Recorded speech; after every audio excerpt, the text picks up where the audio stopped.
Hello दोस्तों, आज की वीडियो में देखेंगे हमें त्रिभुज जिसे हम ट्रायंगल कहते हैं, इसके एरिया के बारे में बात करेंगे।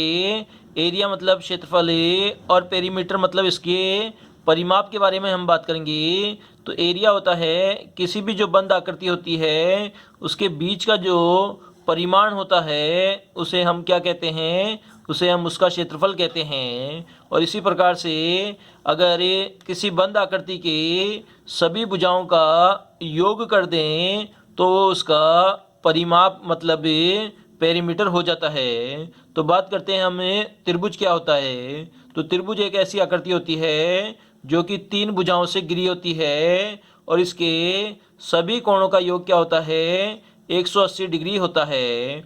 और इसके अलावा किन्हीं भी दो भुजाओं का जो योग होता है वो तीसरी भुजा से हमेशा ज़्यादा होता है। मतलब दो भुजाओं का आपने योग कर दिया तो वो ऑलवेज ग्रेटर देन होगा तीसरी भुजा से।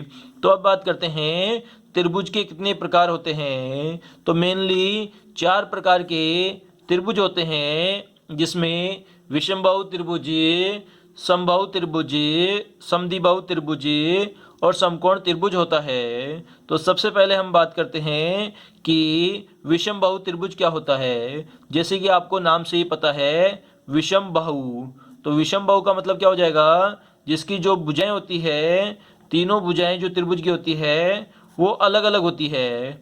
जिनकी भुजाएं अलग अलग होती है उसे हम विषमबाहु त्रिभुज कहते हैं। कैसा त्रिभुज होगा, जैसे एक एग्जाम्पल हम ले सकते हैं जिसमें ये त्रिभुज है जिसकी एक भुजा क्रमशः 5 है, एक भुजा 6 है और एक भुजा की लंबाई 9 है। तो ये हो गया हमारा त्रिभुज ABC। तो ये किस प्रकार का त्रिभुज है, तो ये विषमबाहु प्रकार का त्रिभुज है, क्योंकि जो तीनों भुजाओं की लंबाई है वो क्या है, इसकी अलग अलग है। तो ये विषमबाहु हो जाएगा। अब बात करते हैं विषमबाहु त्रिभुज होता है उसका क्षेत्रफल हम कैसे निकाल सकते हैं। तो क्षेत्रफल के लिए एक सिंपल सा फॉर्मूला होता है, बराबर root of S S minus A S minus B S minus C. तो इसमें एस क्या होता है, तो एस हमारा होता है तीनों भुजाओं का योग होता है और उसको 2 से डिवाइड कर दिया जाता है।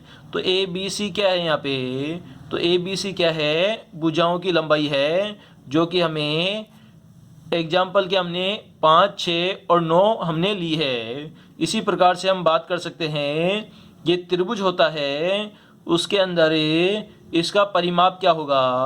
तो परिमाप मैंने आपको सबसे पहले बताया था, तीनों भुजाओं का योग होता है। मतलब किसी भी आकृति के अंदर उसका परिमाप निकालना हो तो हमें तीनों भुजाओं का योग कर देना है।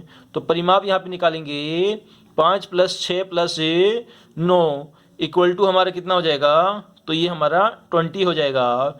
मतलब इसका परिमाप कितना हो गया, 20 सेमी हो गया। इसी प्रकार से हमें इसका हम क्षेत्रफल भी निकालेंगे। तो तीनों भुजाओं का योग कितना है, 20 है। तो इसे 2 से डिवाइड कर देंगे तो एस की वैल्यू आ जाएगी। तो इसे फॉर्मूले में हम रख देंगे, रूट ऑफ 10 10 - 5 10 - 6 और 10 - 9।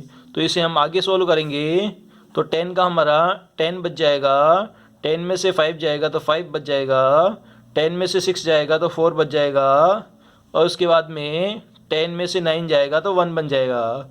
इसी प्रकार से इसे हम आगे सोल्व करते हैं तो ये हमारा बन जाएगा, 10 को 5 से गुणा करोगे तो हमारा ये 50 हो जाएगा, 50 को 4 से गुना करोगे तो ये हमारा कितना बन जाएगा, 200 बन जाएगा।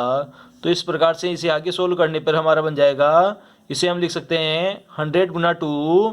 तो 100 का रूट कितना होता है, 10 होता है। तो 10√2 इसका क्षेत्रफल हो जाएगा।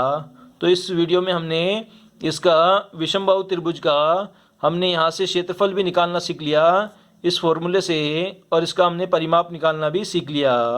अब बात करते हैं ये जो त्रिभुज है इसके अंदर माना कि बीच में एक ऊंचाई इसकी हम मान सकते हैं त्रिभुज की h है। मतलब ये h ऊंचाई हम मान सकते हैं। अगर आपको क्वेश्चन में दे दिया जाए इसका ये BC क्या होता है, इसका आधार होता है। अगर आपको BC की लंबाई दे दी जाए और ये H की लंबाई आपको दे दी जाए तो आप डायरेक्टली भी ज्ञात कर सकते हो क्षेत्रफल। तो क्षेत्रफल हो जाएगा हमारा 1/2 गुना आधार गुना ऊंचाई हो जाएगा।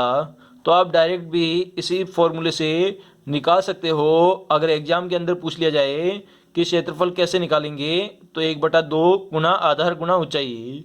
अगर ये तीनों भुजाओं की माप दे रखी हो तो ये फॉर्मूले का यूज करेंगे, जिसमें क्षेत्रफल बराबर √S S - B S - C से आप ये सोल्व कर सकते हो। तो आशा करता हूँ दोस्तों आज का ये त्रिभुज का वीडियो आपको पसंद आया होगा। नेक्स्ट वीडियो में हम बात करेंगे समबाहु त्रिभुज की, हम बात करेंगे कि इसका क्षेत्रफल हम कैसे निकालते हैं और परिमाप कैसे निकालते हैं। तो आज की वीडियो के लिए इतना ही। नेक्स्ट वीडियो में आप पढ़ सकते हो समबाहु त्रिभुज के बारे में।